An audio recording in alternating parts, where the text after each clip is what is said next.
Oh man, just thought about all the great teams that's played here. Obviously, all the great players that's come through here, all the great running backs that's come through here. I think that's very important right there. Obviously, with the position that I coach, want to be a part of something special, and knowing what Coach Satterfield does offensively, he wants to run the ball. So definitely, as a running back and a running back coach, this is something that you want to be a part of.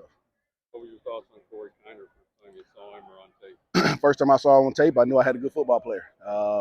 And everything I heard about him in terms of just leadership, the kind of young man that he is, really made me excited because obviously not only is he talented on the field, he's talented off the field, and he possesses leadership qualities that is really necessary, especially for that group. We are kind of a young group after Corey, so I think Corey, man, is going to do a great job not only helping me, but also being a great example for those young men and showing them how to do it.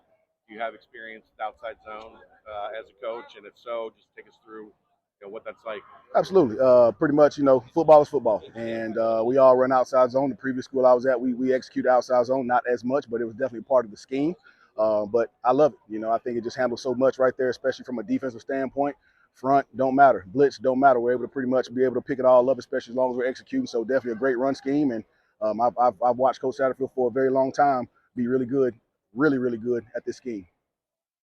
Was the fully returning starting offensive line just a cherry on top? that definitely helps. Obviously, man, for what we're trying to do and who we want to be, that definitely helps right there, and it definitely made me smile when I heard that. So yes. Corey got faster last year. That you kind of needed a breakaway guy. And Corey did it sometimes. That's right. You have some other guys out there. That's right. We definitely got some younger guys, and that's why Corey is so important. Really to this process to get those guys to learn what we do, especially offensively. It can be a lot at times. So that's really where I got to lean on Corey at times to really help those guys in those situations right there, just 100% knowing what to do. But no doubt we have some other guys in that room that will complement Corey. They're not necessarily scat backs, but they are guys that are a little bit faster, a little bit quicker. So definitely looking forward to getting those younger guys some more reps and see who kind of emerges. How excited are you to kind of help further the passing game from this backfield this season? Maybe see some more of that. Absolutely. I'm excited. I got plenty of ideas, but the biggest thing is just really focus on us at running backs right there, and really being great at what we do. At the previous place I was at, the running back, he caught 53 passes, and it wasn't like we were doing special things with him. We were just running regular running back routes, option routes, arrow routes, swing routes, and the biggest thing, just being great at that. That's all. So when the ball comes our way, just making sure we take advantage of those opportunities, no matter where we are in the field, and just taking advantage of it. So, taking a position like this, first whirlwind week here, what was the most important thing for you to do right away? Probably the most important thing was learn. I think that's very important.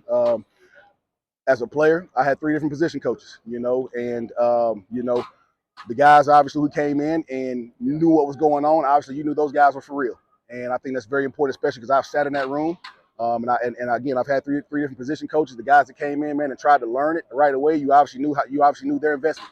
It was important to them, and they came in, and just by them showing how important it was to us, all right, we were already bought in. Okay, so I thought that was the very first thing right there. I got here 3 days prior to spring practice, and I wanted to be able to coach my own guys. I think that's very important right there because I want to be able to come in and start building a relationship with those guys, and again, have those guys hearing me coach. I think that's very important right there, and again, showing those guys how important it is to me, right? I come in 3 days and I pretty much know the offense. All right, that's very important. All right, and by doing that, I can challenge other guys, especially other guys who've been here a year, maybe 2, and maybe don't know it as well as I do. Right? That's a personal issue. We have to do better. We got to make sure we're getting in our playbook to learn it. Like right now, spring break, I'm confident in the first 2 installs. I will be studying my butt off for the next, for the install 3, 4, 5, whatever we got coming up. So I'm going to make sure I'm prepared. And you always have to be the example as a coach. So that's very important. He's definitely done some really good things. He's definitely a change of pace guy from Corey. He's a fast young man. So he's a home run guy, kind of what we were talking about earlier, right there. Somebody that could complement Corey. But so far, he's been very impressive. He's actually made some really good plays, made some really good cuts, and been able to show his speed. The Kobe I saw break one? Yes, sir. Yes, sir. Wow, everybody's in the mix at this point. Yeah, that's right. Your thoughts on him? On Corey? Kobe, Manny. Oh man, Manny has come along and done some really good things. Obviously, we still have to continue to develop and grow in the playbook. I think that's the biggest thing with Manny, continue to grow in the playbook. Athletically and ability-wise, he has it. Okay, but when you're talking to young players, they think so much about ability. Okay, you have to know this is the ultimate team sport. It's 11. It's 11 guys that got to be on the same page, moving to the same drum, and that's very important right there. And again, Manny has all the ability to just continue to grow in the playbook right there to where he can execute no matter what's going on.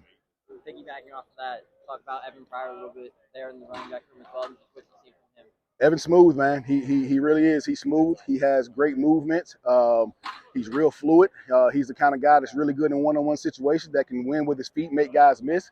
And he's not a small guy, so he still shows some physical capabilities, especially inside the tackles right there. But very, very excited about him. I think he has a chance to be a guy that could definitely complement Corey in certain situations and definitely be able to help out, especially in the throw game. Hamstring all right, you're in. My back was a little tight, but yes, sir.